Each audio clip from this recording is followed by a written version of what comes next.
just got a super cheap, it's a plant pot actually from IKEA. So I'm going to use this for my arrangement. Make a scaffolding for the flowers to sit in so they don't fall over in the vase.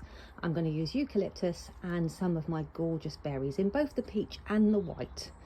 Why not? Placing them just where they naturally, I've missed the vase there.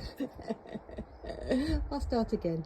Placing the stems naturally where they will fall in the vase. There we go, that looks wonderful.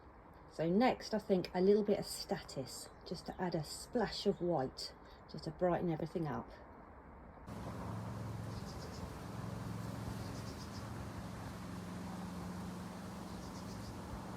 Is so useful, and look, it hasn't at all been ruined by the rain. Look at that.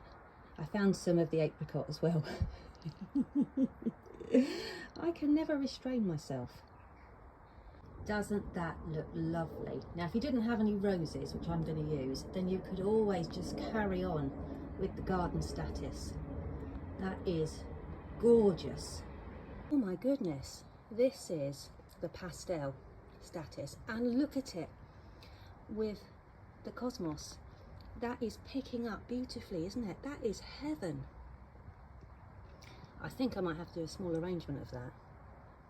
That is incredible.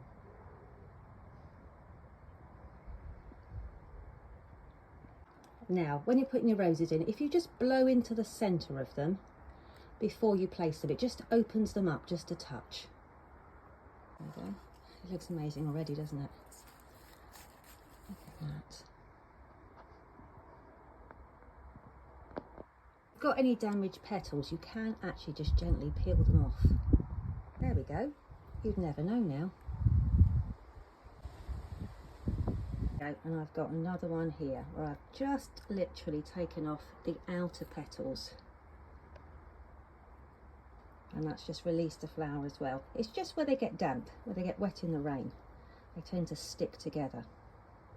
If your stems are not long enough, they don't have to sit all the way down to the bottom of the vase. All you've got to be careful of is to make sure that the stem goes a good way into the vase and your water's nice and high.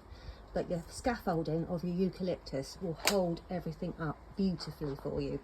If you can, just cut them on the slant, so if they do sit on the bottom of the vase, look, they don't seal shut. They keep the water flow going and the capillaries open. It's looking really nice, isn't it?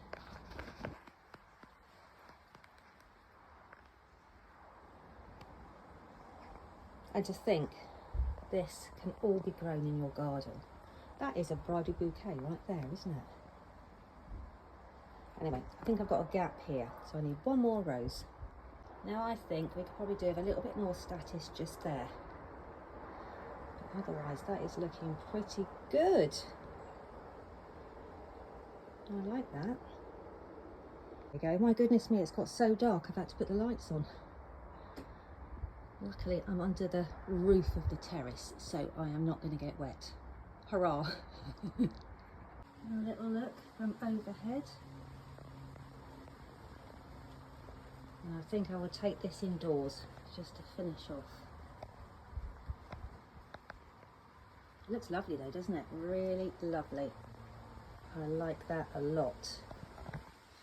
And it looks good from all the way around. And if you want to make it into a bouquet, you can just lift it out of the vase and wrap a ribbon around it. Oh, I've got a lovely little bit of phlox here, so I think that might be nice just to go around the edges, especially if you are going to make it into a bouquet.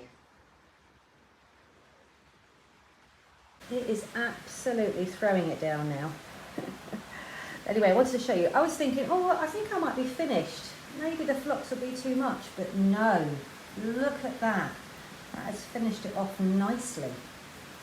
There we go, the finished article. I've just added a couple of cosmos just to finish it off.